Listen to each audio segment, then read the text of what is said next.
Eu convido a constituir a mesa do painel de abertura do evento o mediador, presidente da comissão organizadora e professor da Universidade Federal do Rio Grande do Sul, Fernando Seffner.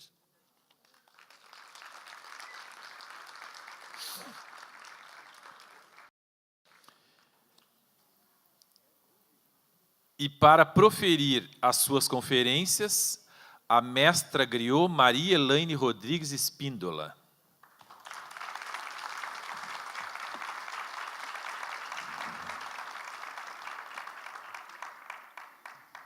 E o professor da Universidade Nacional Autônoma do México, Sebastián Pla Pérez.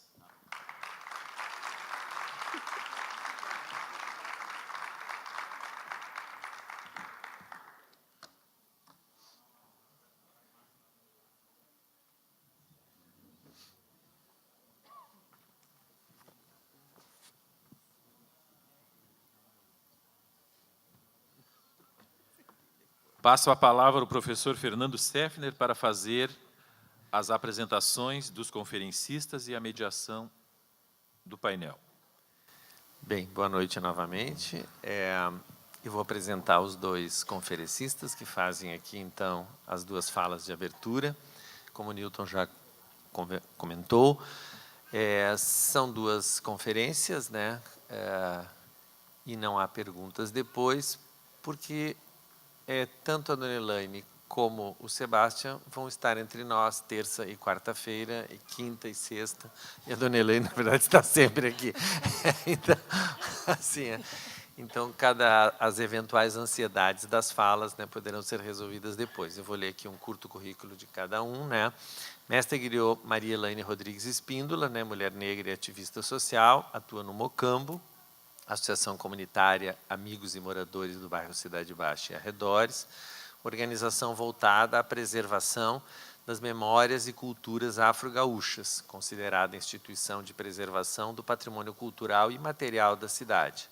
Possui reconhecimento como griot pelo projeto Museu Percurso do Negro, Centro de Referência Afro-Brasileira, Programa Monumenta 2009, e pela Câmara Municipal de Porto Alegre em 2010. Professora aposentada, é filha de Mariazinha, fundadora da Ala Verde Kit Quero Rosa da Escola de Samba Praiana. Milita em diferentes espaços políticos e culturais porto-alegrenses, tais como Orçamento Participativo, Associação de Remanescentes de Quilombos, Programa Quilombolas em Rede, Conselho Local de Saúde, Piquete O Mocambo, dentro do acampamento Farroupilha de Porto Alegre. A Mocambo é parceira na comunidade da URGS, em atividades de extensão do programa Territórios Negros, Patrimônios Afro-Brasileiros em Porto Alegre, atuando com professores e estudantes em formação inicial e continuada. Igualmente atua nas atividades de ensino como mestra griot, na disciplina Encontro de Saberes URGS. Também posso dizer, porque já provei, que a dona Elaine cozinha muito bem, já nos recebeu lá, e aos nossos alunos também. Sebastián Pla, que é à minha direita, foi professor no ensino secundário e atualmente é investigador titular A na Universidade Autônoma do México, Nacional Autônoma do México, e investigador nacional nível 1 no Sistema Nacional de Investigadores do México, além de professor na pós-graduação. É doutor em Pedagogia pela Universidade Nacional Autônoma do México, a UNAM, e licenciado em História pela Universidade Ibero-Americana. É especialista em análise política do discurso educativo e em teoria e pesquisa do ensino de História e das Ciências Sociais. Publicou recentemente o livro Qualidade Educativa, que nos deixou um exemplar aqui, História de uma Política de la Desigualdade, que é um livro contra-hegemônico sobre os novos discursos educativos, saberes sociais e justiça social na América Latina. Este último coordenado com Sandra Patrícia Rodrigues, centralizado na justiça cognitiva no currículo, né? O professor deixou 2 dos seus livros, que depois nós vamos disponibilizar. Eu queria apenas dizer assim, nós teremos então uma fala entre 30 e 35, 40 minutos, né? Eu vou avisar quando estiver faltando 5 minutos, né? E depois passamos a palavra ao segundo. Começamos com a mestra Elaine, então. Pode usar. Tenho que usar. Ah, não, aqui se escuta muito bem.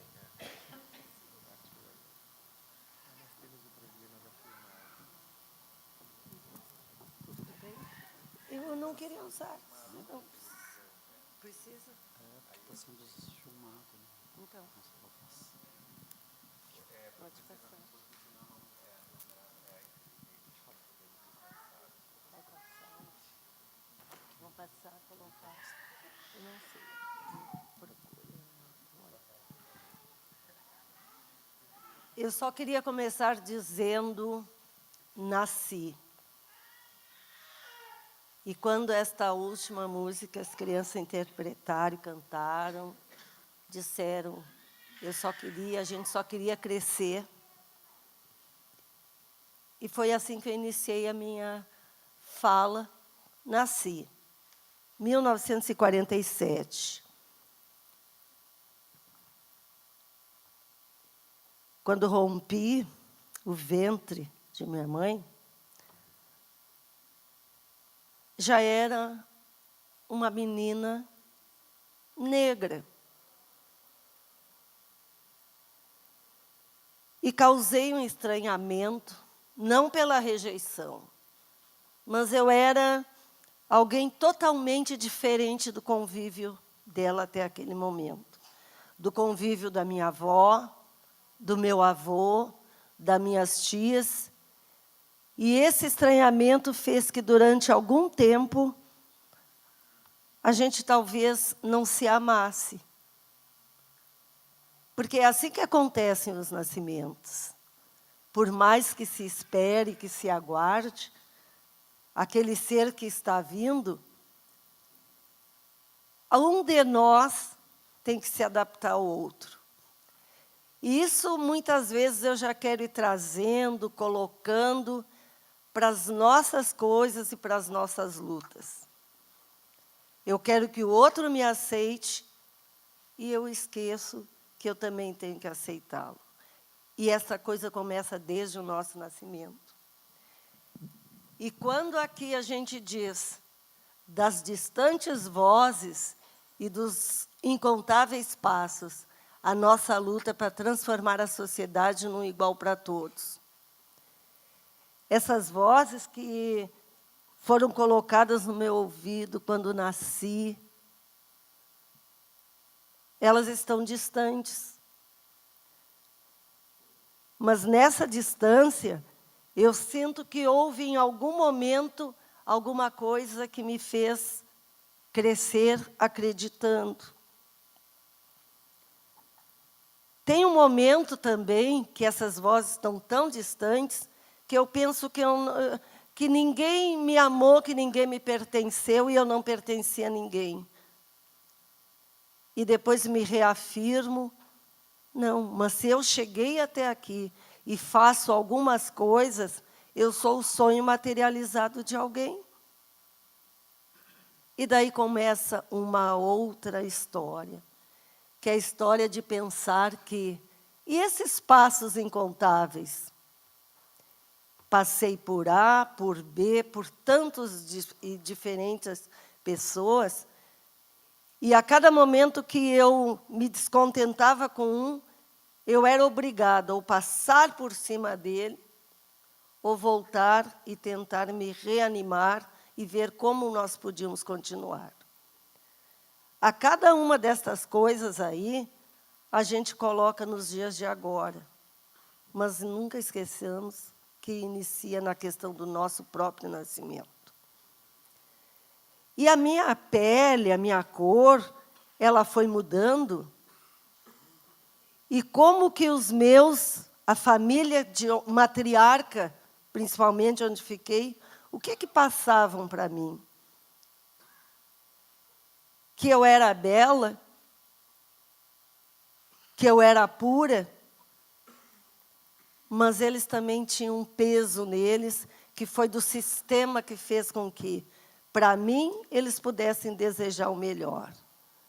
E para que eu fosse, talvez, a melhor, a mais bonita naquela família, de uma beleza que a gente não sabe dizer como era, eu tinha que ser igual a quem? Igual ao sistema que os oprimia.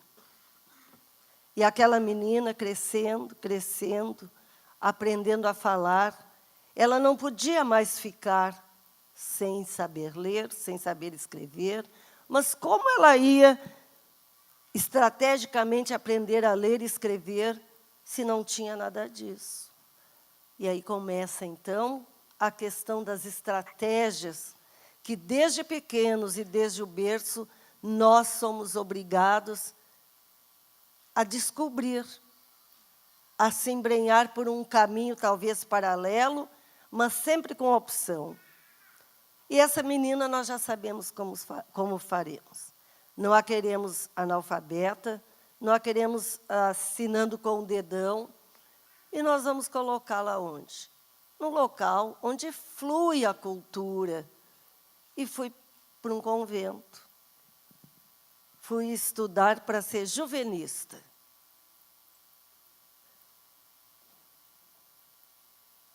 E me tiraram depois de lá. Daí, aquelas vozes que eu vejo, que eu ouço, e que eu vejo o movimento da boca dizendo, é assim, tu vai estudar, vai escrever, e depois tu vai contar a nossa história. Cada momento daquele, eu estava entrando nisso que eu estou fazendo agora. Era a oralidade, que estava entrando dentro do meu ser e eu não sabia. Porque se a gente soubesse todas as coisas que vão acontecer a cada momento, nos dias que se seguem, a gente vai sempre tentar tirar do outro o melhor. Tiramos o melhor do outro, mas não damos o nosso. Então, nós também temos que nos adaptar e nos colocar junto nesta questão da vida. É uma vida, não importa como ela venha, como ela seja.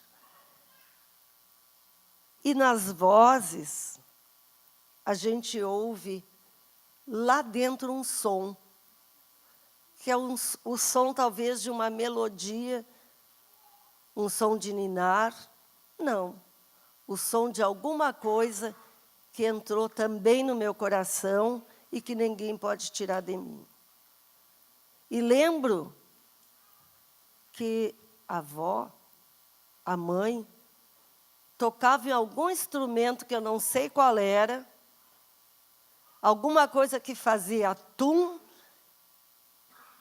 e dentro de mim parecia que respondia dum. Então, tum, dum, tum, dum, tum, dum. Era como eles pediam para que eu reconhecesse, no lugar que estivesse, com a idade que tivesse, que elas estavam me contando a história de um som que elas também ouviam e que era um tambor. Então, dos lugares de onde viemos, essas nossas histórias, elas tinham um tambor. Mas como eu vou saber que é um tambor? Eu não sei. Quando eu cresço, se eu tocar em qualquer instrumento, o som vai sair. Mas aquela outra coisa de contar que lá de onde nos trouxeram e não nos deram nada, tem uma coisa que não posso deixar escorrer totalmente pelas minhas mãos. Eu tenho que preservar dentro de mim uma alma também. É a alma da minha ancestralidade, que logo de cara, quando perderam meu antepassado, e depois de muito tempo, muito longínquamente, se transformou no meu ancestral. E eu tenho que carregar este comigo, dentro de mim, e passar adiante. Quando vocês souberem que a alma da gente, ela caminha do nosso lado, já observaram a sombra? A sombra é a primeira manifestação de que temos alguma coisa dentro de nós. Pulamos e ela pula junto, nos viramos e ela se vira. E não conseguimos segurá-la. Porque assim também é o nosso espírito. Nós somos livres, mas enquanto não nos sentimos amarrados, desesperados, sem poder ir para lugar nenhum. Então, é na nossa consciência, à medida que avançamos qualquer grau de conscientização, que a gente liberta para fazer alguma coisa, busca o outro, para, retrocede, avança. E nesse avançar, gente, a gente tem que contar para alguém o formato que era a nossa história. E às vezes eu não tenho para quem contar. E se eu não tenho para quem contar, a minha etnia, a minha negritude faz com que eu busque alguém para estar ao meu lado. E esse alguém para estar ao meu lado, para ouvir aquilo que eu quero dizer, eu tenho que ver que nesse local que eu estou agora, nesse Brasil que vem de qualquer lugar, nesse solo gaúcho, que fez a sua história do seu povo dizendo sou gaúcho, mas não me incluiu na historiografia, não incluiu os indígenas junto, dizendo que também foram formadores desse local, eu não posso me sentir aniquilada. Eu tenho que buscar na história que me contaram, na história do outro que também não teve oportunidade, e juntos mudarmos esse formato de contar essa história. De que formato estamos falando e vamos contar? Nos olhando, nos colocando num espaço, nos colocando numa roda pequena para que ela depois possa crescer.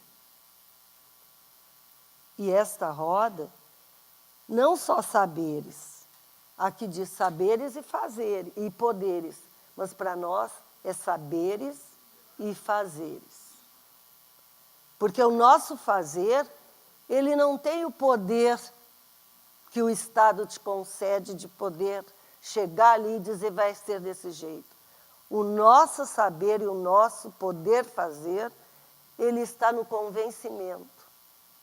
O outro tem que ficar convencido de que a minha história é importante também. Ele não tem que, no convencimento, sem estar convencido, dizer que eu vou falar de ti. Não, ele vai falar sobre mim. Ele tem que ser o meu parceiro. Mas de mim, só eu posso falar. Eu não quero mais ser objeto de estudo.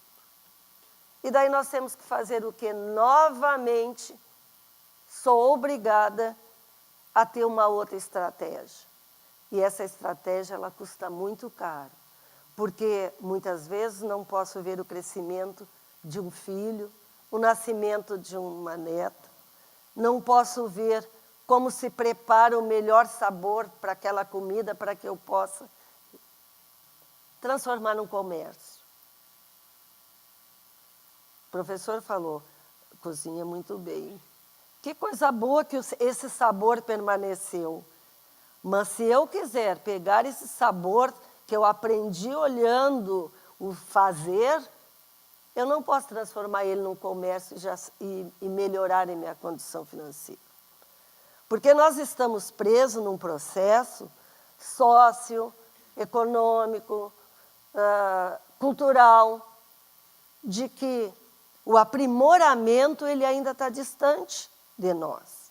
Quem tem que buscá-lo sou eu. Mas eu, nesse momento de agora, sem patrimônio, porque os meus lá atrás ajudaram a construir patrimônio para um grupo não negro.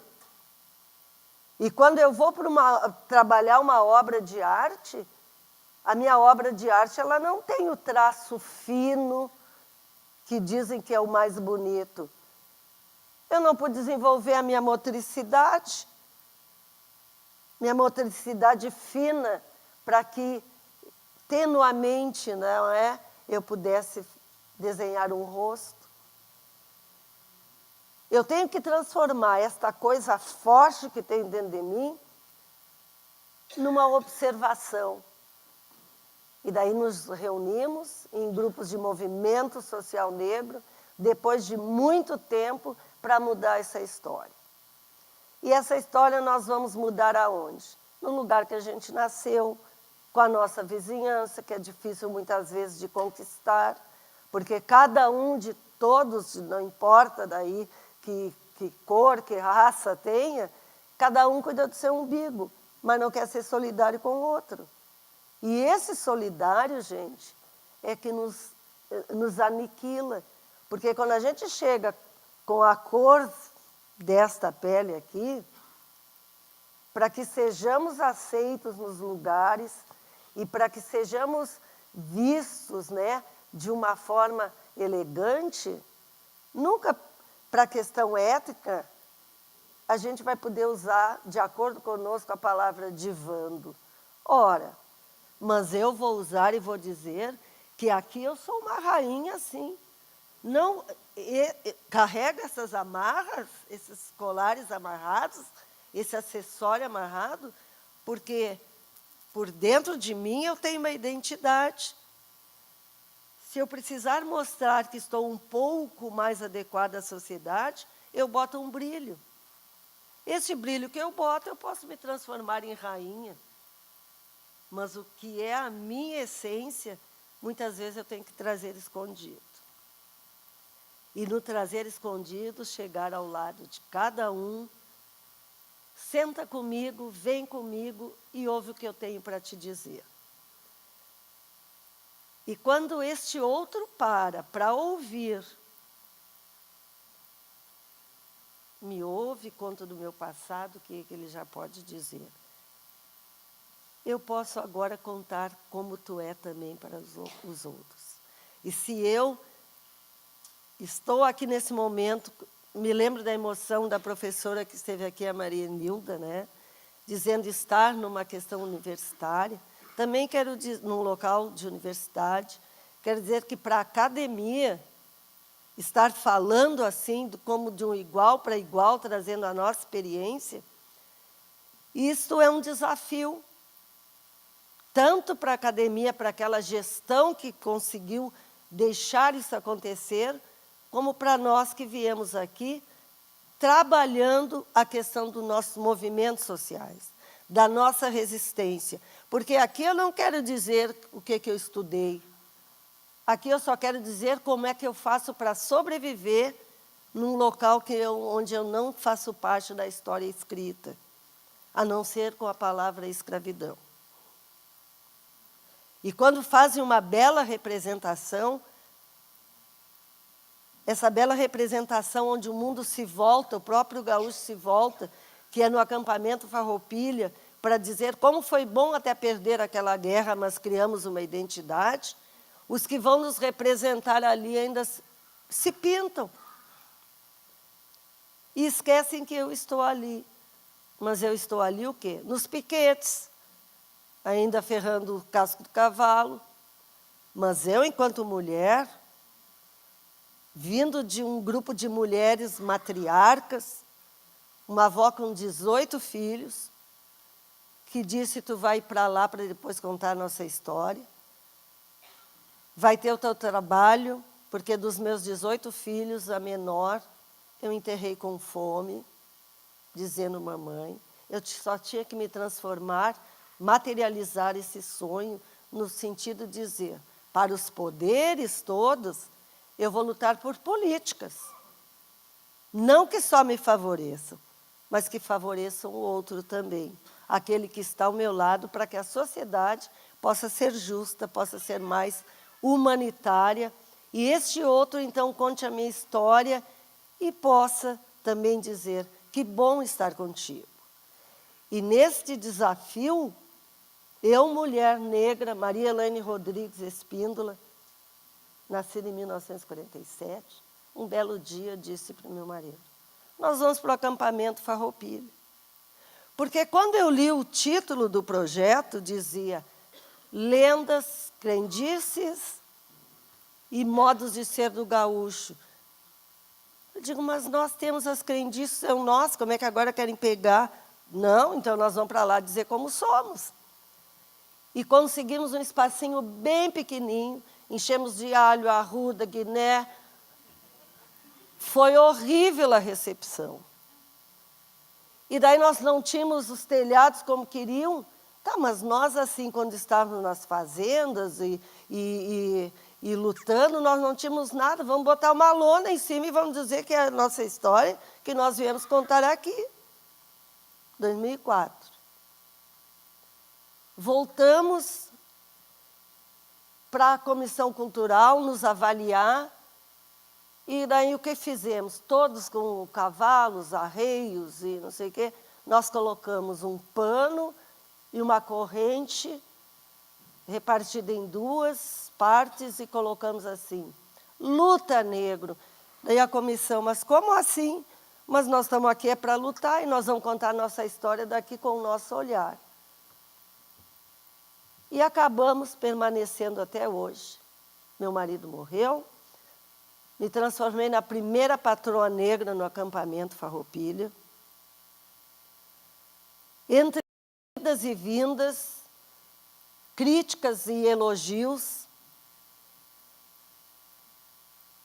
este solo, né, esta Porto Alegre, também foi obrigada a nos colocar na capa. E quando nos colocaram na capa, eu digo, eu acho que agora já melhorou. E nessa melhora, o que nós vamos fazer? Usando uma palavra bem pequenininha, o advento desta negritude no Rio Grande do Sul. E já levamos a capoeira lá para dentro da apresentação cultural. Já levamos exposições de roupas de carnaval. Já levamos artistas plásticos colocando as suas os seus figurinos. E sempre conseguimos tirar nota máxima e nos mantemos até agora pela nota máxima. Porque na palavra de vento, eu posso dizer para eles o que fizeram conosco.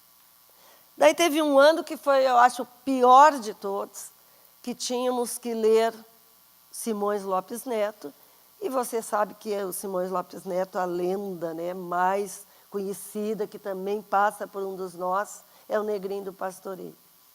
Esse Negrinho do Pastoreio, e agora? Todos, né, uns levaram cavalo, outros levaram alguém vestido com negrinho, e nós, então nós vamos inverter essa lógica. A Nossa Senhora para nós vai ser negra. A madrinha do negrinho vai ser negra. E vocês imaginam, né, a discussão para que isso pudesse acontecer e nós também nos mantivéssemos. E depois tivemos que contar a história de Porto Alegre também através da sua literatura.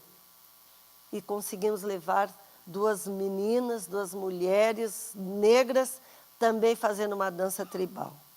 O que a gente tem que se preparar nisso é poder enfrentar o desafio dizendo somos assim, e nesse somos assim porque amamos esse solo também. E queremos também ser ouvidos. Mas agora a gente não quer mais estar só na questão da gastronomia, viu, professor? A gente resolveu fazer outra coisa. De uns anos para cá, bom, então agora nós vamos trabalhar. Quem quer ser negro, nós vamos trabalhar pelas cotas, para que a pessoa tenha o empoderamento. Vamos trabalhar pelas cotas, mas nós temos que estar na comissão, fomentando isso, não exigindo que seja militante, mas que respeite cada degrau que foi colocado lá atrás, para que ele usufrua dessa política afirmativa. E a mesma discussão que tem aqui, nós estamos e levamos e conseguimos estar, muitos de nós, no Serviço Público Municipal, na Defensoria Pública, estamos lá, sim, verificando se está sendo cumprido aquilo que a gente acha que tem que acontecer, e esse acontecimento, ele deve sempre estar em benefício de um coletivo, porque eu não teria todos os filhos do mundo. Para quê? Esses filhos do mundo para que preenchessem as vagas. A mudança ela tem que ser para um grande coletivo, só que normalmente um ou dois é que consegue esse tempo. E este tempo faz com que a gente tenha que andar muito. Ir ali, ir aqui, não se sentir cansado e redescobrir quem ainda pode contar a história que ouviu, não que lhe contaram. E é por isso que a gente se transforma, né, no mais velho, adoramos a palavra mais velho. É por isso que a gente se transforma para ficar bonito e politicamente correto na palavra griot, nem precisava. A palavra ancião também nos basta.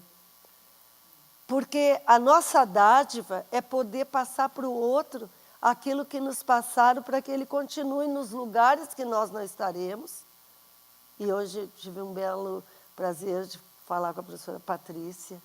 Ela vai para um lugar, vai contar para os seus alunos coisas que eu não vou poder estar lá. Então, as coisas não podem morrer comigo. As coisas agora eu sou obrigada, dentro de um formato didático, passar para a minha pequena Olívia, né? Que é a minha descendência, que é aquela que eu acredito, e colocando junto dela, não a responsabilidade, mas oportunizando ela que possa sentar ou estar do lado e me ouvir. Um dos problemas que aconteceu da gente ser capa do ZH Farroupilha, que só sai uma vez por ano, foi justamente isso. Eles andavam vendo quantas mulheres eram patroas. 3 anos atrás, 4. E eram umas 4 mulheres. E quando o pessoal quer realmente ser o gaúcho, a masculinidade, eles chegam, né, porque tem uma linha tênue no gaúcho, na cultura gaúcha, nos acampamentos, que tu chega num local ali, tu pode deixar só um fio de linha. Ninguém entra sem ser convidado. A porteira tem que estar aberta. E eu, de patroa, tem pessoas que chegam e dizem assim, a senhora faz favor de chamar o patrão? Não, o patrão não está. Aí eu digo, o que o senhor queria?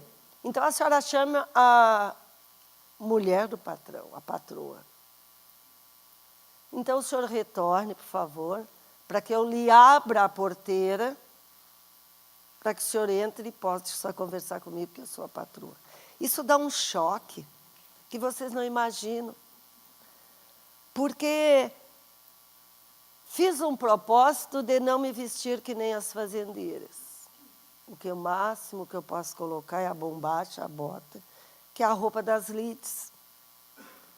E quando é feita a abertura, e eu vou com as roupas das lides, eu digo, nós estamos adaptando as nossas futuras gerações para que elas possam usar o traje gauchesco com empoderamento. Eu ainda estou abrindo caminho para elas. Me faz sentir muito bem, mas me faz sentir constrangida no sentido de que as pessoas às vezes esperam que no momento que tu tenha um pequeno reconhecimento que tu mude, mas a gente não pode mudar. A gente tem que incentivar aqueles que estão nos espaços para que respeitem sempre cada um de nós, para que possa trazer e abrir a escola para o entorno, para os avós, para os pais, para os tios dos meninos que ali estão. Porque a escola elitizada, ela no fundo, ela tem medo dos mais velhos, de aplicar a Lei 10.639, porque acha que não teremos, entre aspas, a didática para falar para um aluno. Mas ela se engana que tem que trabalhar, que nem fizeram os portões, né, dessa universidade, com alguém que recepcione esse outro ser que não pertence àquele mundo, que acompanhe aquele avô, aquela avó, e que diga para ele o que ele poderia contar. Então, quando a gente está agora num seleto, né, estamos num seleto patamar nessa universidade. Mestre Jorge, né, mestre Iracema, mestre Paraquedas, né, e a mestra Cirlei, que veio de Pelotas. Eu não quero me considerar uma mestra. Eu quero só me considerar a Elaine do Mocambo. Porque como Elaine do Mocambo, eu consigo conversar com qualquer pessoa. Como mestra, eu corro o risco de decepcionar. Então, não é possível que eu perca a minha identidade, o meu jeito de ser, por causa de um título. Então, quando vocês encontrarem em qualquer lugar que seja, aquele mais velho que está lá escondido, porque a gente tem uma outra coisa, a gente tende a se esconder. Eu cheguei aqui, eu tinha vontade de me esconder, porque eu não sei nem pegar um microfone, Mas eu sei, por exemplo, quando foi os primeiros trabalhos de quilombolas nesse estado do Rio Grande do Sul, nós, pelo CODENE, fomos chamados, tinham 2 pessoas do Mocambo, para descobrir onde estavam os quilombolas. E a gente foi para fazer a abordagem. E quando lá no final, tinham pessoas de 92 anos buscando água, 2 quilômetros num baldinho de 2 litros, e via chegar as pessoas, eles saíam correndo, ficavam nos taquarais, nos matos com o gado. E eles é que tinham todo o saber nas mãos daquele lugar, gente. E daí a política também chegou até lá, a política o assistencialista, o cultural, e as coisas que prometeram não voltaram para fazer. Isso magoa muito a gente por causa das promessas. Então, o que é que tu tem que fazer? Conversar com as pessoas, fazer com que se descobrissem como são e dizer o que é da beleza da nossa vida. E chegar nos locais onde mulheres que nem eu, se eu pedisse água, ainda tinham que pedir licença para os seus maridos para me dar. Nunca pude dizer naquele tempo que eu já era uma mulher que estava viúva, porque essa palavra é uma palavra que soa feio ainda lá fora. Essa palavra é uma palavra minha aqui, que eu posso dizer, posso botar na mídia, mas naqueles que ainda têm um poder de congregar a questão familiar, nós não podemos destruir. E eu fico braba, consegui também superar um pouco disso, porque tu tem que te atualizar, de desmancharem as casas antigas com a questão da melhoria e colocar casas todas de material e eles não terem mais onde se encontrar. Então, aqui no nosso Mocambo, nós temos a permissão de uso somente para ter um galpão. Essa melhoria do galpão não conseguimos avançar, mas, ao mesmo tempo, nós não queremos que ele perca aquela característica de refúgio. A nossa entidade ali, ela é um refúgio.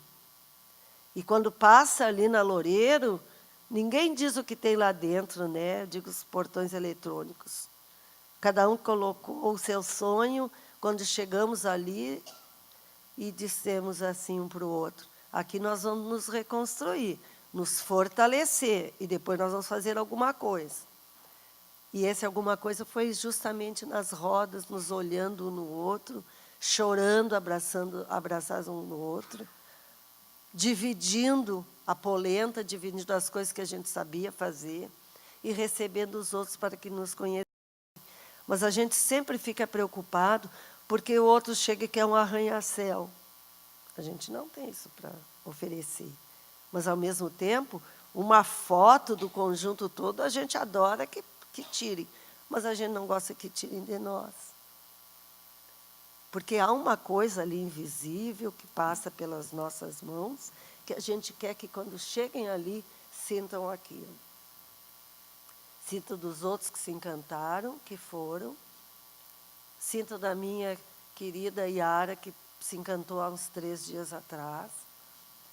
E do formato que ela era, braba, queria fazer e acontecer, e quando se sentia fragilizada, ia para o Mocambo para que a gente tomasse o chá. Não pense que é o chá da tarde.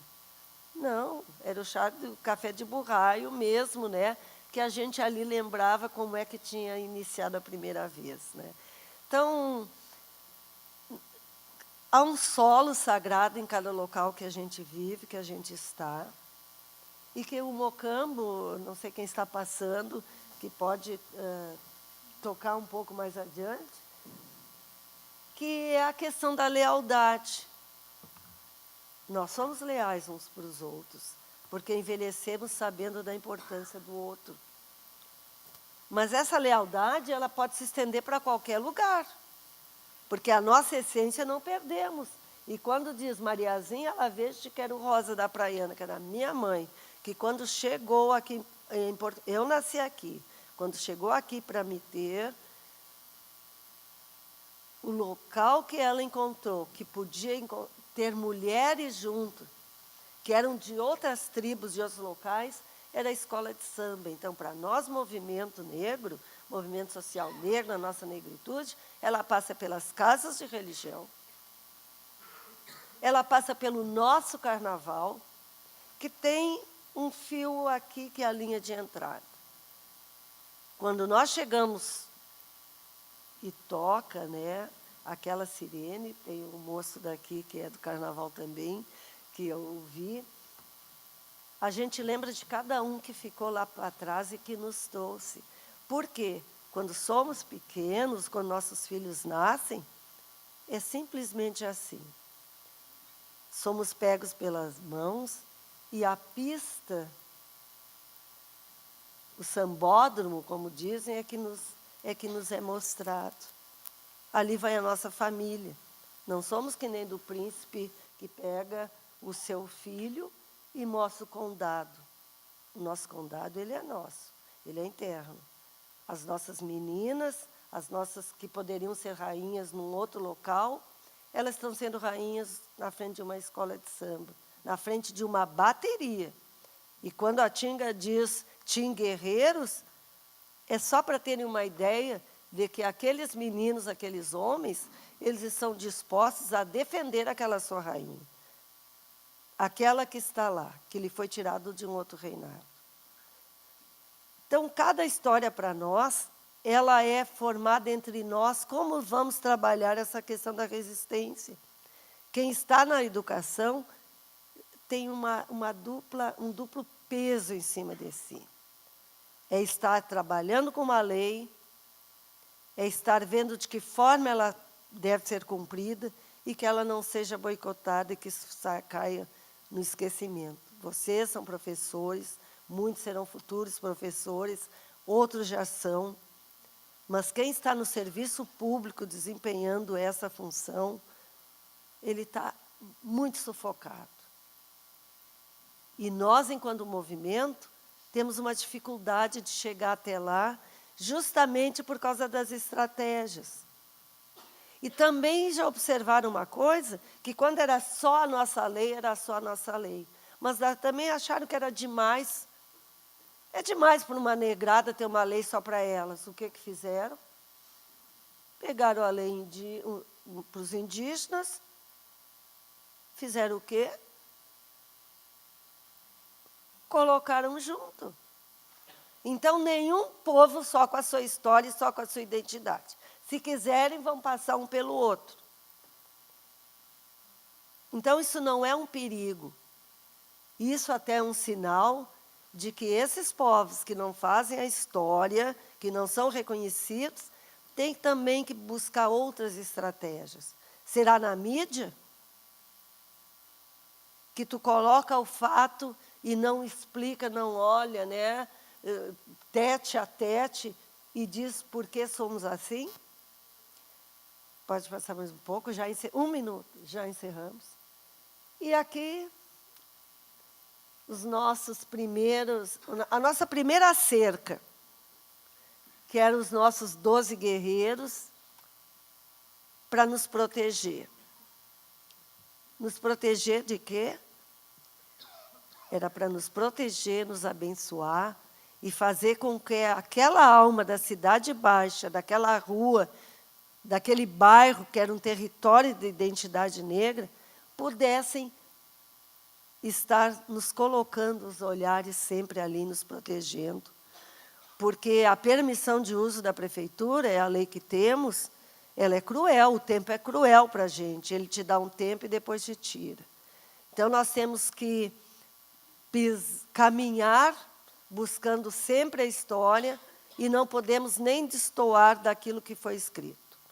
Então, agora o Mocambo, depois de um temporal 2016, daquele tsunami que passou, nós colocamos o nosso material que nós tínhamos dos acampamentos, as costaneiras, estão ali na frente, e a foto do guerreiro, né, a pintura do guerreiro, ela está lá dentro, mas lá dentro está ainda a nossa história, e estamos resistindo na Cidade Baixa. essa Cidade Baixa, tem mais... é um local sagrado. Porque quando vocês souberem das coisas que fizeram ali, que passaram, e que fomos abençoados, e que rezamos, e que era a Rua da Margem, não podíamos ficar na Alegria, lá em cima na Duque, tínhamos que descer para lá, os que ficaram se protegendo naquele local, e quem vai lá agora tem que saber em que solo está pisando. É uma questão de história, é uma questão de dor, é uma questão de arrancar os filhos dos braços, é uma questão de chegar na Santa Casa e dividir e colocar lá as crianças para doarem, para não ficarem para os doentes. Então, toda aquela região é uma região que eu me sinto obrigada a proteger, não importa a minha fragilidade.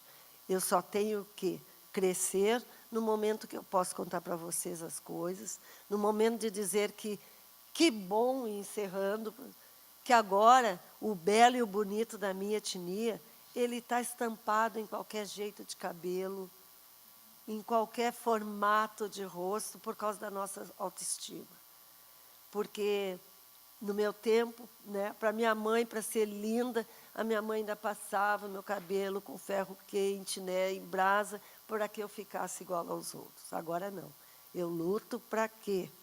Ser igual aos outros é do meu jeito, do jeito que eu sou, do jeito que eu tenho.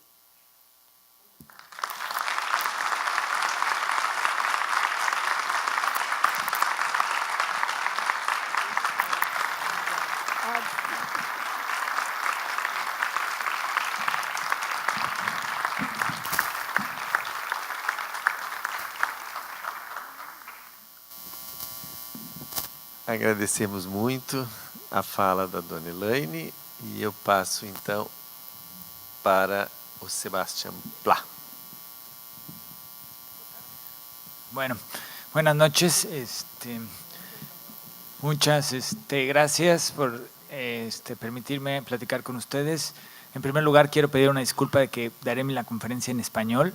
Trataré de hablar despacio para que se comprenda lo que quiero decir, que es, digamos, en sentido, en otro lugar, no solo porque vengo desde un contexto mexicano, donde hay fenómenos educativos distintos al brasilero, sino porque voy a estar hablando más de fenómenos globales que están impactando a la enseñanza de la historia y a nuevas formas de exclusión, inclusión, o de una inclusión diferencial de los diferentes saberes en los currículos nacionales, por ejemplo, chileno, mexicano o canadiense o australiano, entre otros.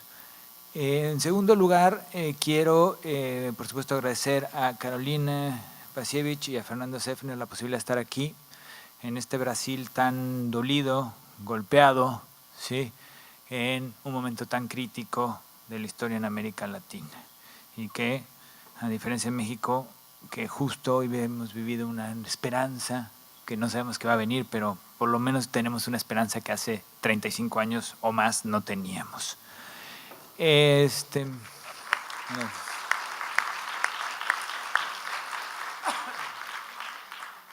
También me siento muy honrado de estar aquí en Brasil por mi propia historia, porque yo la verdad vine a Porto Alegre cuando tenía 10 años, 12, porque soy exiliado uruguayo. Bueno, mi padre salió, lo tuvimos que ir la familia, perseguidos por el golpe militar, y el único lugar donde podíamos reunirnos con la familia que todavía quedaba en Uruguay fue aquí en Caxias en 1982, entonces fue un lugar también para mi familia muy importante. Y después también pues pienso que comparado la enseñanza de la historia que hay en América Latina, pues sin lugar a dudas Brasil es el lugar donde la enseñanza de la historia tiene mayor potencia y mayor número de publicaciones, y desde mi perspectiva va más a la vanguardia que otros países muy sistematizados, pero que producen diferentes procesos de construcción hegemónica de nuevos discursos y nuevos saberes. Yo voy a tratar de platicarles un poco sobre mis últimas investigaciones de análisis político del discurso educativo y por lo tanto mucho de lo que voy a hablar desborda de manera notable a la enseñanza de la historia. Yo creo que son procesos que están pegando a la enseñanza de la historia y que no necesariamente es una cuestión pegando o transformando, y no necesariamente es un complot maquiavélico global, pero sin lugar a dudas hay agencias globales y actores locales que son muy importantes. Y esto lo menciono porque en una mesa que estuve escuchando en la mañana, con justa razón, hablaban de las políticas de la OSDE y su impacto aquí, pero para que las políticas de los organismos globales se desarrollen en los países, requieren gente de los países. Entonces, en las políticas de la OSDE se desarrollan en México o en Brasil porque hay brasileros y mexicanos que la desarrollan. Entonces, hay ahí elementos importantes. Pero bueno, lo que voy a hablar es un poco de lo que es la justicia cognitiva. Yo traía una charla un poquito más larga, voy a tratar de resumirla, pero voy a seguir un poco la idea de Buenaventura Sousa de Santos sobre que no hay justicia social global sin justicia cognitiva. Entonces, ¿cuál es el papel que hace la enseñanza de la historia para poder luchar por justicia cognitiva y cómo hoy en día está viéndose excluida esta diversidad de pensar los pasados? Y luego, bueno, pues cito aquí a Bob Marley sobre la posibilidad de que solo podemos liberarnos nosotros de la esclavitud mental. Es decir, no va a llegar nadie a liberarnos. Y esto lo menciono porque la segunda parte de mi ponencia trata de explicar cómo hay discursos hoy de la investigación educativa. Los ejemplos más icónicos de lo que voy a narrar están en Chile y en México, parte en Colombia, pero son importantes. De Brasil no conozco tanto, pero son discursos liberadores que en realidad producen nuevas formas de exclusión o nuevas transformaciones del saber hegemónico, como mencionaban en la inauguración. Me iré rápido, pero básicamente diré cuál es el objetivo de esto. Hablaré un poco de las categorías de pensar históricamente que son hegemónicas en Canadá, en Inglaterra, en México, en Chile, ¿sí? Parte en Argentina, aunque con diferentes matices, y que juega un papel importante como discurso sí innovador en ciencia de la historia, pero a la vez reproductor de la desigualdad cognitiva. Después trataré de mostrar y explicarlo a través del concepto de supracognición, que es una categoría que he desarrollado, y el concepto de genericismo de Basil Bernstein y Michael Young. Y si me da tiempo hablaré de la República de los Sabios, ¿sí? Platónica en ese sentido, pero que es hoy las formas de gobernar la educación en estratos medios por los especialistas. Cuando lee Fernando mi currículum es especialista, a mí me duele porque estoy en contra del concepto de especialista y sobre todo aquellos que dominan o son las nuevas formas de gobernación de los sistemas educativos. Y después trataré de hacer algunas preguntas sobre qué implica esto que vengo describiendo para la docencia y la investigación en enseñanza de la historia. No puse mi cronómetro, entonces me puedo pasar libremente. No. Pero bueno, no, rápidamente. El objetivo es analizar las formas de dominación cognitiva y el papel de los investigadores de enseñanza de la historia a través de dos ámbitos. La producción de una idea universal de conocimiento histórico basada en la noción cultural de ciencia histórica. Quiero aclarar que no estoy en contra de la ciencia histórica. Estudié historia, me encanta leer historia, estoy casado con una historiadora, tengo muchísimos amigos historiadores, pero en México, como en buena parte de América Latina, o sea, la historia no libera en sí misma, depende de quién la escribe. O sea, la historia científica en México es un gremio muy poderoso, muy desarrollado, con extraordinaria capacidad historiográfica y muy conservador. Entonces, ahora intervinieron en el nuevo programa de estudio de enseñanza de la historia y la idea es hacer pequeños historiadores. Entonces, no es lo importante los conflictos, no es lo importante la diversidad cultural. Bueno, el género aparece, la mujer aparece, obtuvo el voto. Se le dio el voto a la mujer en 1954 y ahí aparece, ¿no? Las comunidades indígenas son en cuanto aportan al mestizaje, O sea, tienen una fuente ahí importante. Pero lo más importante es que en el pensar histórico, en hacer pequeños historiadores, lo que está en juego es una forma cognitiva de dominación cultural. Y finalmente, si me da tiempo, insisto, la relación jerárquica que establecen los investigadores en México, Chile y otros lugares, en Portugal también ha pasado, porque también ha habido denuncias, en Estados Unidos, donde la investigación se convierte en el instrumento elemental de arrebato de la palabra, del saber educativo al docente. Desde los 60 en México no hay maestro que escriba desde la pedagogía textos relevantes porque han sido excluidos de la producción y la investigación por los investigadores educativos a lo largo de los años. No todos los investigadores, aunque aquí de repente hable de los, hay matices, hay investigadores de izquierda y de derecha, o sea, se mueven, pero hay forma, aquí voy a hablar básicamente de los conservadores y de derecha. Entonces, ¿cómo se va a reproducir? Bueno, 3 premisas diferenciales sobre la enseñanza de la historia que vale la pena mencionar y seré muy breve. Y no voy a leer porque si no me tardaría más. La historia y el pasado no son lo mismo. Y esto lo menciono porque, como dice Kate Jenkins, esto todo el mundo lo sabe, pero todo el mundo lo olvida. Si enseñamos la historia, pero en realidad estamos enseñando ciertas visiones historiográficas sobre determinados contextos, ciertas concepciones metodológicas, ciertas selecciones de contenidos que no son el pasado. Entonces, ahí hay que tenerlo presente porque historia y formas de representación son cosas distintas. Y la historiografía es una de las formas de representación del pasado, valiosísima, sin lugar a dudas, pero es una.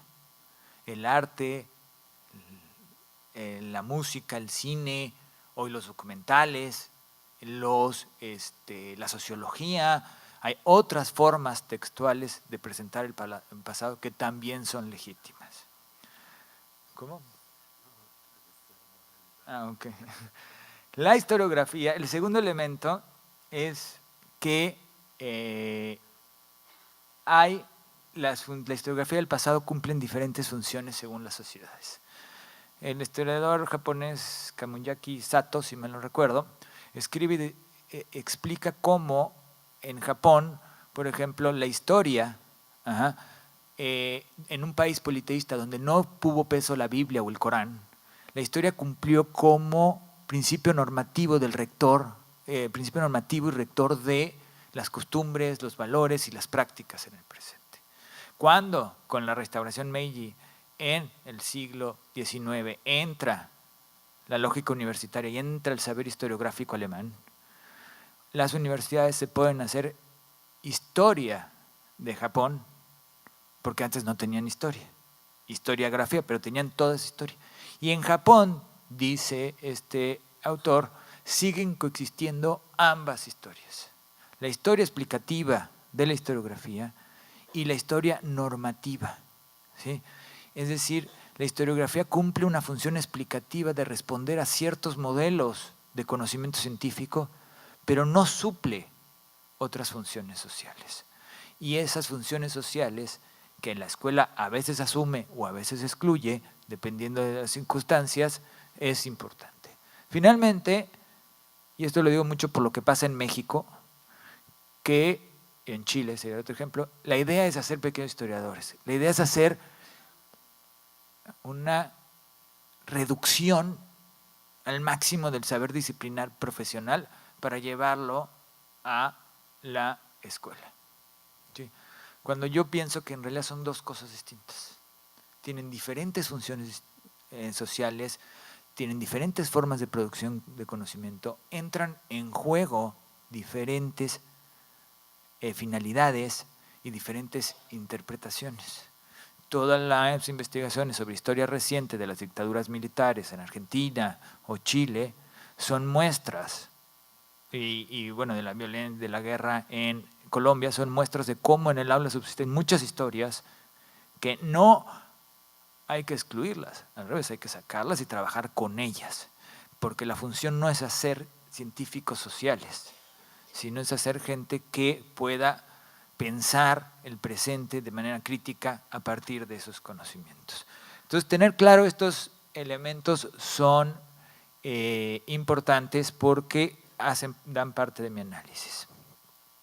Bueno, el pensar históricamente, ustedes lo conocen, tiene muchas ramificaciones, pero hoy predominan lo producido por Peter Seixas en British Columbia, parte importante de lo que ha hecho en Stanford el grupo de Weinberg, en la University of London con Peter Lee y Rosalind Ashby, entre otros, que han producido y discutido sobre qué es el pensamiento histórico.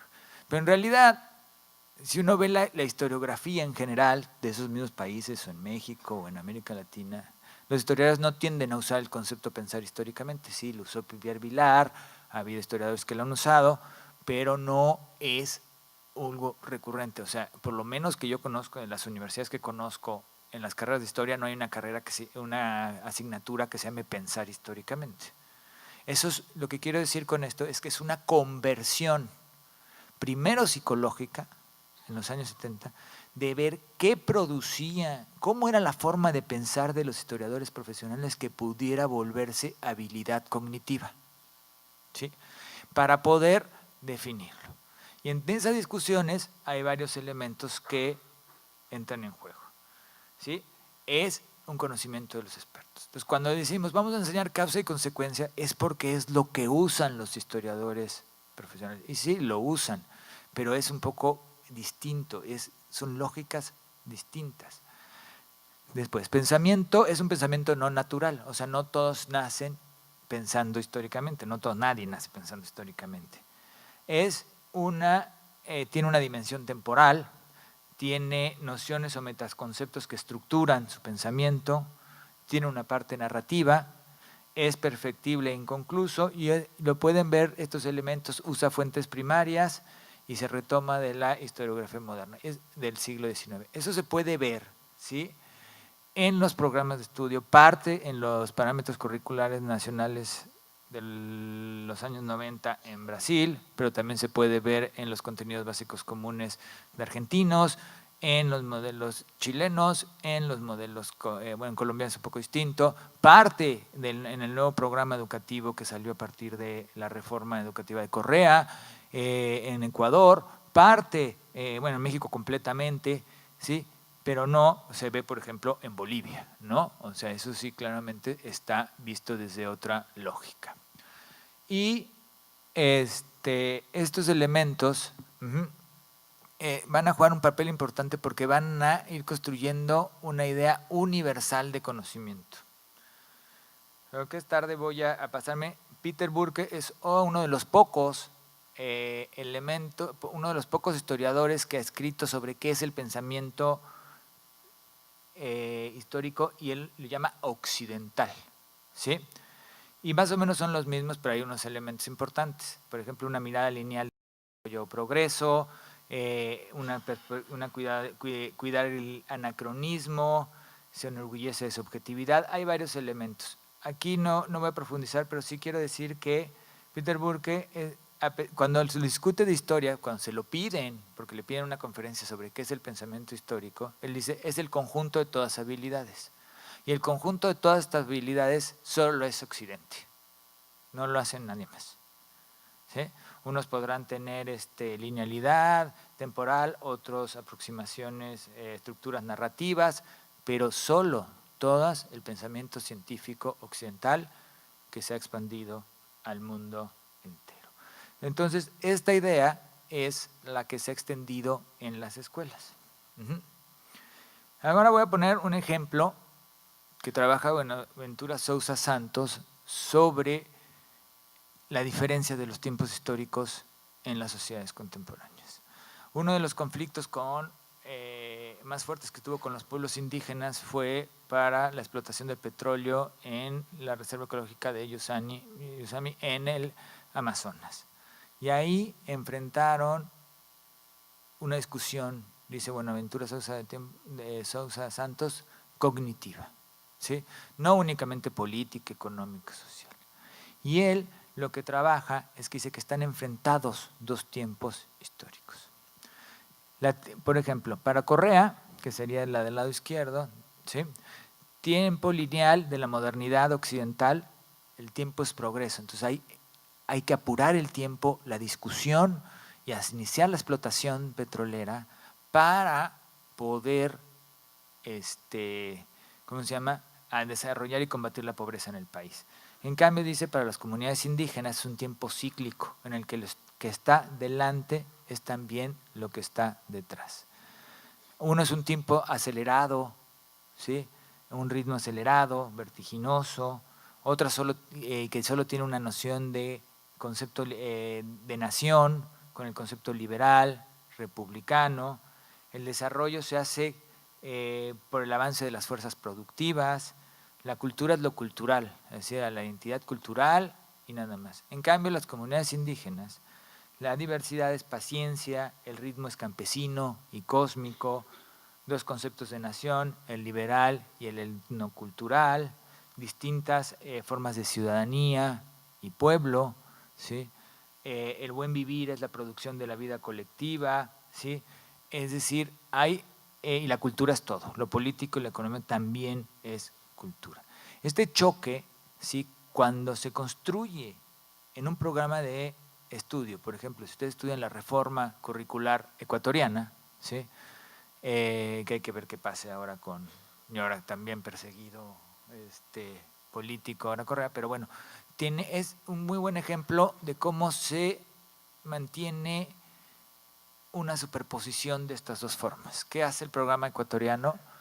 Dice, vamos a pensar históricamente, ¿sí?, como Occidente, y vamos a convertirlo en competencias y mecanismos de evaluación, pero vamos a reconocer que hay pluralidad en las formas de pensar la historia y sobre todo va a integrar contranarraciones reconociendo sobre todo la afrodescendencia ecuatoriana, ¿sí?, que son elementos importantes, pero queda así, uno puesto sobre otro. Si uno ve el caso chileno, pues básicamente predomina el caso del pensar históricamente. Pero bueno, aquí tenemos un ejemplo de cómo en la política entran en juego estos enfrentamientos históricos y cómo la escuela tiene que responder a estos principios. Y este es otro estilo más al canadiense, que es una sociedad pluricultural, la de Vancouver, pero que parte mucho del principio de asimilación. O sea, hay muchos orientales, bueno, el 50% de la comunidad de Vancouver no es de habla materna inglesa, ¿sí? Hay muchos de origen chino, sobre todo a partir de la integración de Hong Kong a China, se migraron para allá, pero la idea es cómo reconocemos a las culturas indígenas que fueron puestas en reservas y después en el principio del siglo XX educados para que olvidaran su cultura indígena, y hoy se están tomando políticas de restitución. Y trata de extender un puente entre el pensamiento histórico, que él lo define como 6 herramientas, y la naturaleza de los pueblos indígenas. Los pueblos indígenas serían, a ver cómo están ustedes de este lado, ¿no? La naturaleza, sí. Entonces, para Seixas, si lo han leído y si son profesores y no lo han leído, vale la pena leerlo. Es bastante interesante cómo conjuga el pensamiento histórico y a la vez le da un valor educativo, o sea, porque le da la dimensión ética, la importancia de las políticas de la memoria, pero no deja de ser una estructura occidental que entra en diálogo con los otros saberes en una posición jerárquica poco clara, ¿sí? Por ejemplo, dice, vamos a, en las partes que tienen en común, dice, el papel del paisaje y de la naturaleza de las comunidades indígenas puede vincularse con la importancia de la geografía en el pensamiento occidental. La importancia de los tiempos históricos y la tradición oral puede conjuntarse con las ideas de cambio y continuidad. Y así se va tratando de vincularlos. Es un esfuerzo importante de vinculación. Pero a la vez dice que uno de los riesgos de los saberes o de los nuevos discursos reivindicadores producidos desde los pueblos indígenas es que están construyendo nuevas narraciones que están olvidando los conocimientos indígenas. Porque las nuevas narraciones son básicamente políticas y no respetan los saberes tradicionales. Eso es lo que dice él. Eso ha sido bastante discutido porque una construcción, aunque sea una contranarración desde los pueblos indígenas, es una estructura, es una historia indígena. Entonces, ¿cómo una historia indígena olvida saberes? Pues como lo hacemos nosotros o no. Pero bueno, ahí hay un importante. Pero lo más importante es que en el momento estos 6 elementos se convirtieron en estándares de evaluación. Y están promoviéndolos para estándares nacionales de evaluación. Y cuando pones todos los elementos de este lado, en los exámenes, no pones ninguno de este. ¿Sí? Entonces tú puedes hablar de relación y tender puentes, pero cuando tú evalúas escuelas, desempeños docentes, saberes de los estudiantes, solo con este lado, en realidad no tienes ningún puente. Solo legitimas un conocimiento, este conocimiento. Que es muy interesante, es valioso, es un importante esfuerzo, pero a mi parecer insuficiente. Hay que pensar otras cosas. Y este ejemplo es muy claro, ¿sí? Porque lo que pasa con la evaluación, no sé cómo estén aquí, pero Chile y México son ejemplos, pues un mal ejemplo, pero son representativos de lo que pasa en buena parte del mundo. Los sistemas de evaluación docente y de evaluación de los saberes de los chicos se han vuelto sádicos, ¿sí? Terrible. En México disminuyó, pero en México los chicos hacían un examen nacional entre el 2006 y el 2012. Tenían que hacer examen en tercero de primaria, que es a los 9 años, y luego tercero de primaria, cuarto de primaria, quinto de primaria, sexto de primaria, primero de secundaria, tercero, hasta los 15 años. Un examen al año nacional. Todo para mostrar que los profesores hacían mal las cosas, obviamente, ¿no? Como si pudieras mejorar tanto así. Pero bueno, la estructura de la evaluación se convierte en una especie de supracognición, llamo. ¿Esto qué es? ¿Qué puede ser medido de un conocimiento social? No puede ser medido la reconfiguración poética de una versión histórica. No puede ser medido tus sentimientos en la memoria. No puede ser medido el nivel de indignación de un pueblo ante un golpe de Estado, ¿sí? Lo que puede ser medido son exclusivamente aquello que se considere habilidad, es decir, un proceso de hacer, un conjunto de habilidades cognitivas que te permitan resolver un problema. De esta manera queda toda la estructura, todas las formas de pensar la historia, todas las formas de ser ciudadanía, todas las formas estéticas, ¿sí? Que es un tema muy olvidado en la enseñanza de la historia, que quedan fuera de esta lógica. Entonces, a partir de los años 90, con el proyecto de la UNESCO de necesidades básicas de aprendizaje, se crearon procesos universales de definición de lo que debe de saber, que es el conjunto de habilidades conjunto de habilidades cognitivas para la sociedad del conocimiento. Si uno ve lo que es pensar históricamente, se centra hoy en el desarrollo de habilidades de análisis de fuentes, de pensamiento crítico, de trabajo en equipo, de resolución de problemas. Y si uno lee lo que dice PISA, el programa de la OCDE de evaluación, o lo que dice TALIS, las habilidades universales o que todo sujeto debe de saber es resolución de problemas, análisis de fuentes, ¿sí? Da lo mismo si en español le ponen un periódico o en historia le ponen una fuente primaria. Pero el chiste de la nueva política, lo que yo sostengo, y ahí los historiadores, creo que, bueno, los que hacemos ciencia de la historia, en México es mucho y en otras partes estamos cometiendo mucho esa falla, es que con el afán de hacerlo inclusivo, estamos haciendo un proceso que se puede denominar inclusión diferencial. Tú tienes este saber universal de habilidades únicas para todos en el mundo, y luego reconoces y dices, pero hay saberes locales, hay saberes indígenas, hay formas narrativas en poesía que cuentan la historia. Y estas pueden ser enseñadas siempre y cuando no cuestionen ni muevan la estructura de arriba.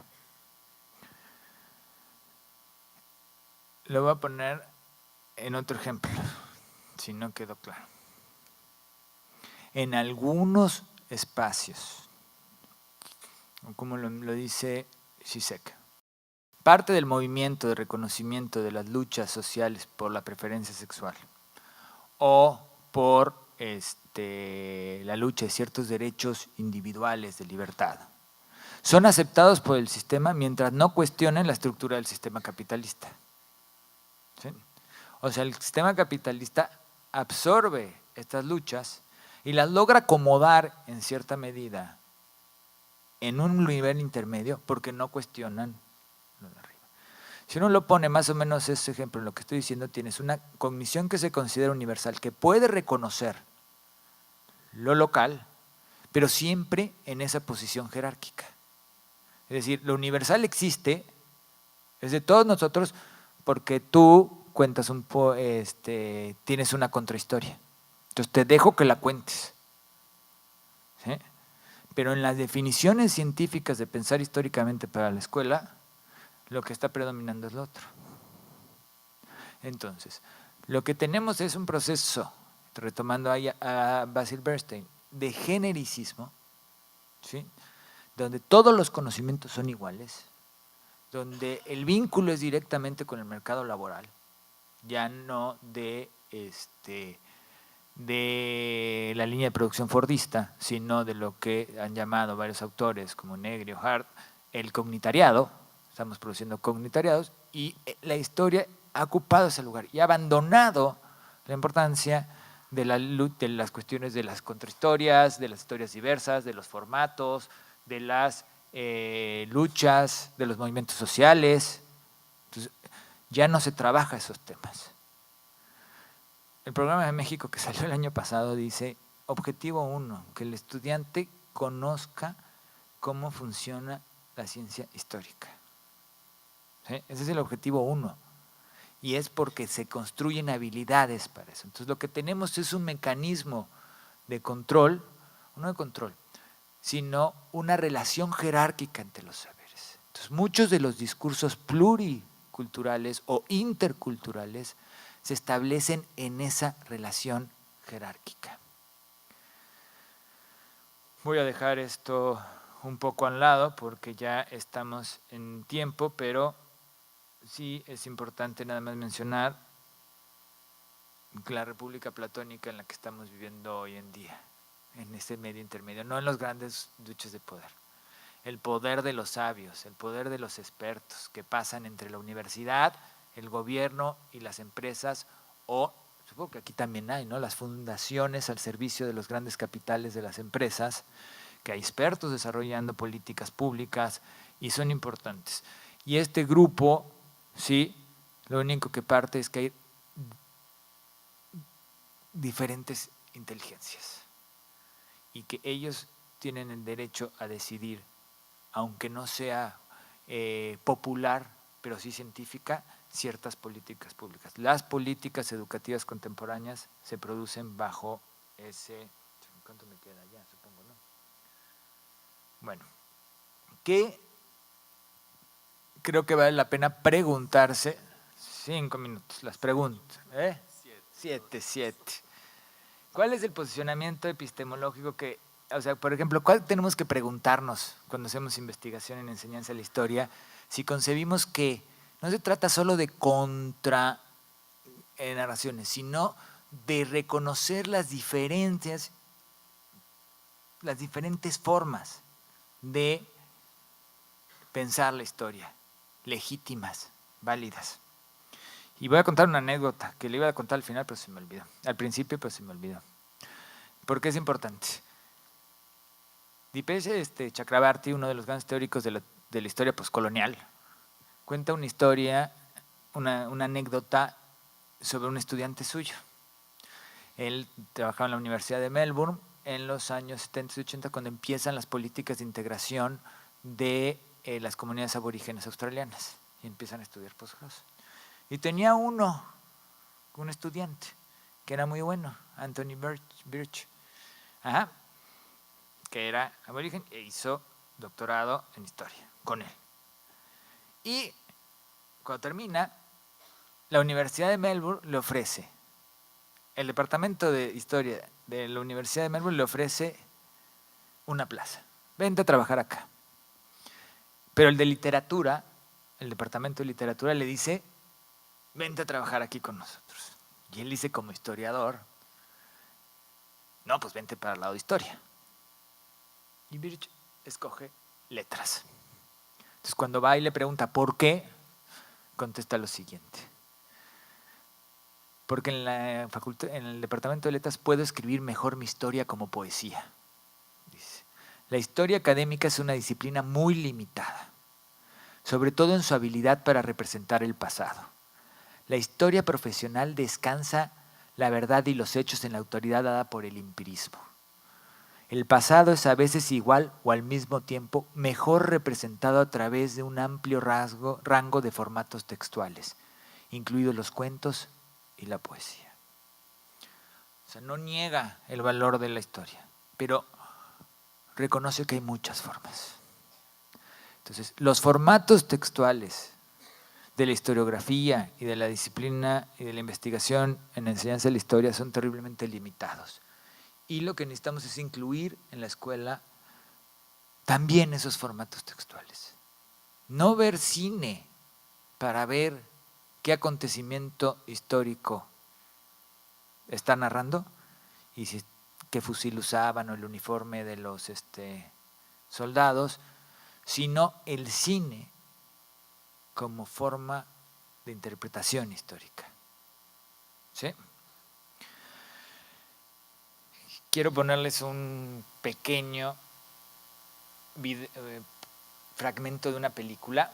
Ya no va a dar tiempo a ver las preguntas, pero sí creo importante que si queremos buscar una justicia cognitiva en la escuela, reconozcamos los diversos formatos, las diversas funciones de la historia, los lugares como determinantes de la producción de significados de la historia, y no nos quedemos exclusivamente en una idea universal de pensamiento histórico, de conjunto de habilidades que los estudiantes tienen que presentar. ¿Qué implica esto? ¿Sí? Que como docentes y como investigadores tenemos que ver que los formatos también son posicionamientos epistemológicos en relación al pasado. No solo en las formas narrativas de la tradición oral o en la tradición oral de las comunidades indígenas o de otros grupos, sino que hay múltiples formas de presentar el pasado que también son legítimas. Entonces, quiero pasarles un fragmentito de La mirada de Ulises. No sé si la han visto, de Theo Angelopoulos, es griego. La mirada de Ulises es una película que narra, es una búsqueda de la memoria. Es en la guerra de los Balcanes, ¿sí? Una persona que va a buscar, se mete a Sarajevo, en pleno sitio de Sarajevo, a buscar la lata de un documentalista poco conocido, pero que dejó en un cine en Sarajevo. Y es la última forma de recuperar su memoria. Entonces él va en sentido contrario a toda la guerra. ¿Me entiendes? Y esta historia que habla de los usos públicos de la historia, de los múltiples formatos, de las formas de resistencia, es expresada a través del arte. Y les voy a poner un cachito, que la música es importante, que es la imagen del fin de, ¿cómo se llama? Del fin de el comunismo. Y se cerró. Perdón, se cerró. También la imagen no es muy buena, porque como yo estoy a favor de la democratización del conocimiento, pues la bajé un poquito de YouTube hoy en la mañana porque se perdió el otro. Pero a ver, no sé qué pasó. Pues que sin música. Si no tengo música no puedo. Ya estaba todo listo, pero no sé qué pasó. Sí, lo habíamos puesto y preparado.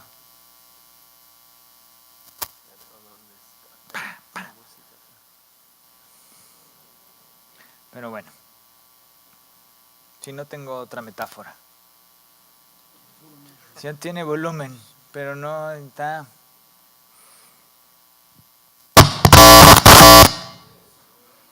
No tiene nada que ver con la música. Pero bueno, está bien. Es que la música sin música no se pierde. Pero ya la habíamos probado, ¿no? Sí. No sé qué pasó, pero bueno. Como pueden ver es Lenin recorriendo un río, ¿sí?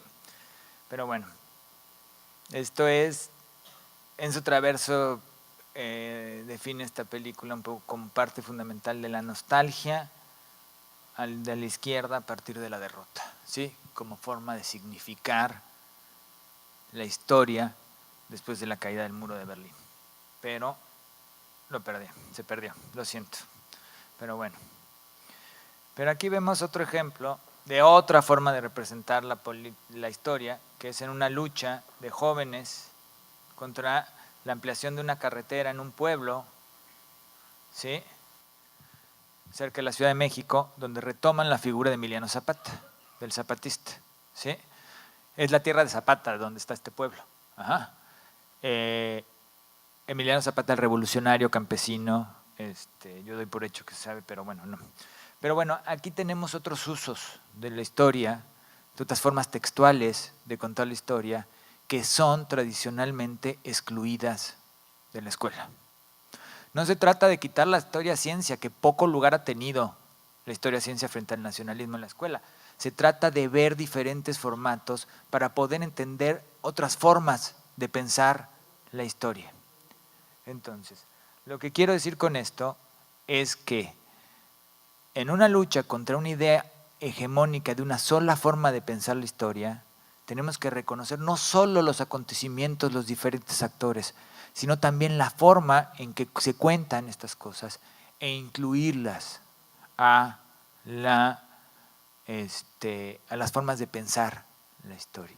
Darle a la sociedad o a nuestros chicos la posibilidad de pensar la historia de múltiples maneras.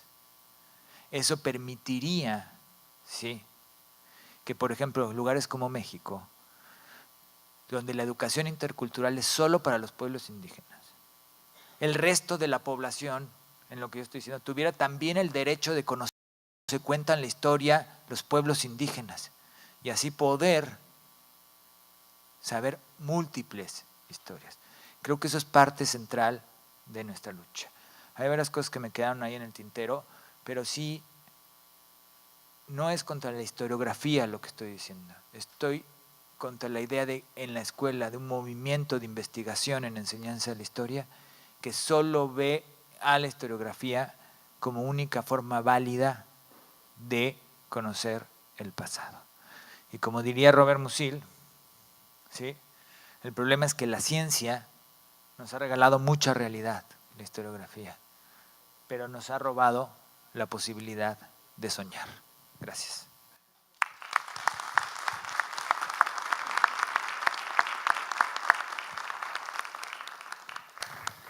Agradecemos. Não sei se temos avisos agora no final, acho que não. Bem, Nós estamos terminando no horário que nós nos estabelecemos, 9h30, né? Eu convido vocês amanhã, mesmo com chuva, que não vai chegar a atrapalhar, a acompanhar toda a programação que a gente fez de visitas culturais, que é à tarde, né? De manhã as oficinas, isso a chuva não vai atrapalhar, né? E na quarta-feira seguimos, e de noite a assembleia, como a Marisete já colocou, e depois o nosso evento cultural. Na quarta-feira, mesas de diálogo pela manhã, os GRDs à tarde e a palestra de encerramento, né?